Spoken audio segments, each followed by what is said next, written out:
கடந்த 2022ஆம் ஆண்டு ஒப்பந்தம் செய்யப்பட்ட 6000 கோடி ரூபாய் முதலீடே இன்னும் வந்து சேராத நிலையில் டாவோஸ் உலக பொருளாதார மாநாட்டில் இருந்து தமிழக அரசு வெறும் கையுடன் திரும்பி வந்திருப்பதில் எந்த ஆச்சரியமும் இல்லை என்று பாஜக மாநில தலைவர் அண்ணாமலை தெரிவித்துள்ளார். இதுகுறித்து அவர் வெளியிட்டுள்ள எக்ஸ்தல பதிவில், கோவையில் 2000 ஊழியர்களுடன் செயல்பட்ட எஜுடெக் நிறுவனம் ஒன்று எந்தவிதமான அறிவிப்பும் தராமல் திடீரென மூடப்பட்டு விட்டது. ஊழியர்களிடமிருந்து பெறப்பட்ட ஆவணங்கள், வேலை நீக்கத்திற்கான பலன்கள் வழங்கவில்லை, சம்பள பாக்கியை கூட வழங்கவில்லை. தமிழக தொழில்துறை அமைச்சர் தமிழகத்திற்கு புதிதாக முதலீடு எதையும் கொண்டு வரவில்லை. ஏற்கனவே இருக்கும் முதலீட்டாளர்களை தக்க வைத்துக் கொள்ளவும் நடவடிக்கை எடுக்கவில்லை. சமீபத்தில் 2 நிறுவனங்கள் கோவையில் இருந்து பெங்களூருவுக்கு தங்கள் இருப்பிடத்தை மாற்றிக்கொண்ட நிகழ்வு நடந்துள்ளது.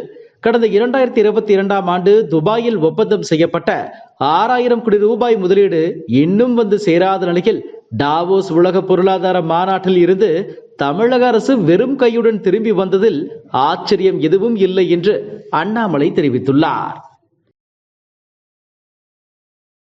இதுபோன்ற செய்திகளை மேலும் தெரிந்து கொள்ள எங்களது யூடியூப், ஃபேஸ்புக் மற்றும் ட்விட்டர் ஆப்களை சப்ஸ்கிரைப் செய்யவும்.